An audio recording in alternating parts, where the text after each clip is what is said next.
A high-stakes deadline looms in the Middle East as President Trump hints at a possible breakthrough in a Gaza ceasefire deal. But Israel is threatening a massive ground invasion if no agreement is reached by next week. So is time running out? I'm Veronica Dudo. Let's find out.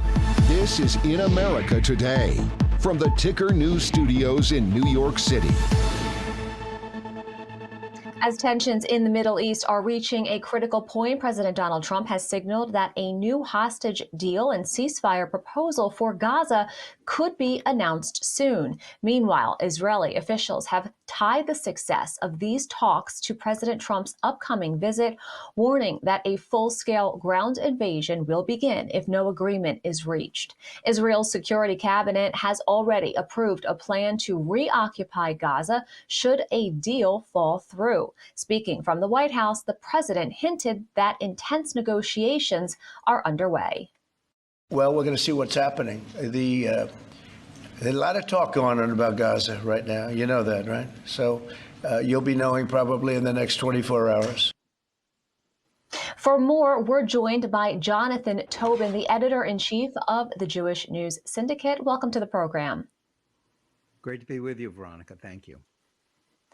So first, let's begin with what do we know so far about a potential new hostage and ceasefire deal President Trump just referenced? Well, negotiations are ongoing, but as far as I know, the stalemate continues. Hamas doesn't want to give up hostages. Hamas wants a deal that would essentially end the war and end it with them winning by allowing them to stay in power in Gaza, a full Israeli withdrawal.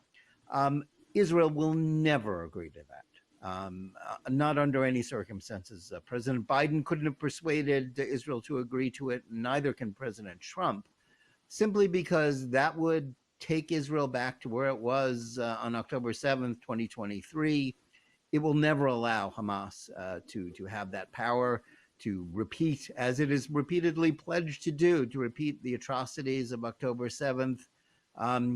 Israel's war goals remain, two. One, that wants all the hostages out, but equally as important to Prime Minister Netanyahu and his government is the end of Hamas.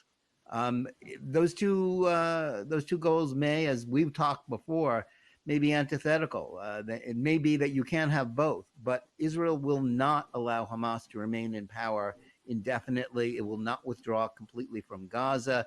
To allow that to happen, President Trump doesn't want a resumption of fighting. Right? There hasn't been, the ceasefire expired in March, but there hasn't been the sort of full-scale fighting in Gaza since he's been president. He helped engineer a ceasefire, a partial hostage release deal back in January before he even took office.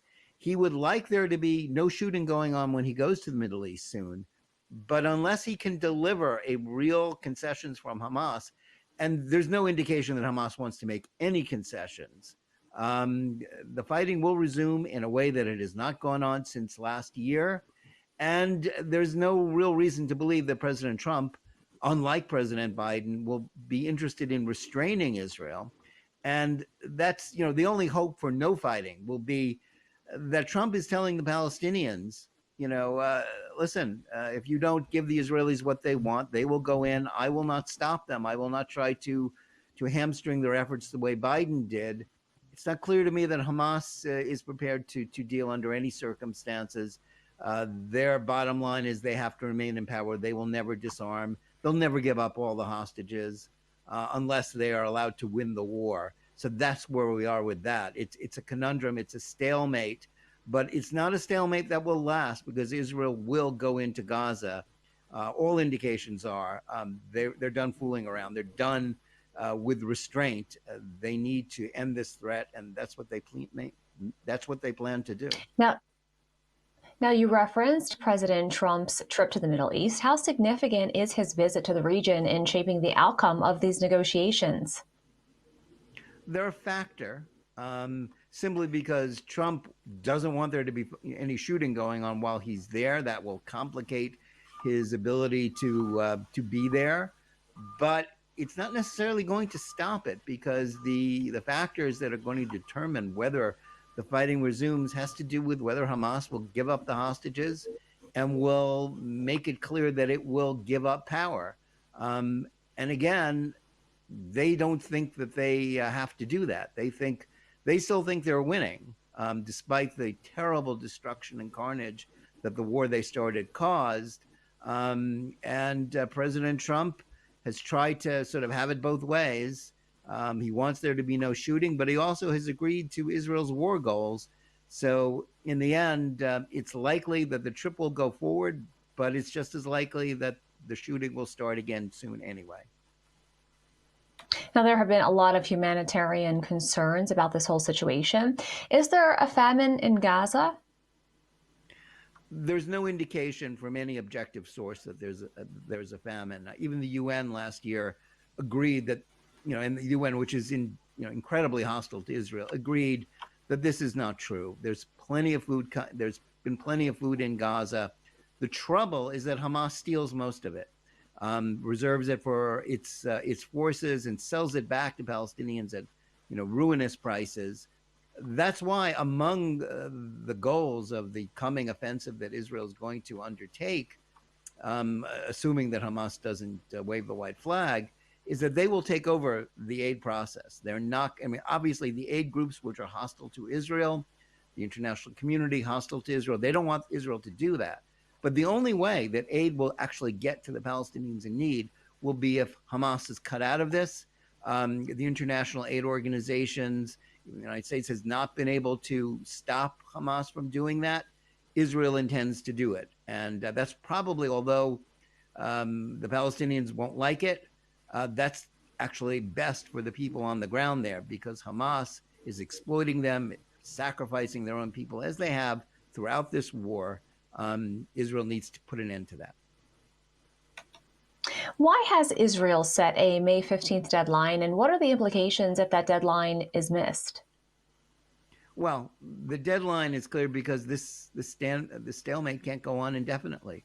Either the hostages have to come out and Hamas, gives up its control, or Israel goes in and takes control of Gaza in a way that it didn't and perhaps couldn't while Biden was president.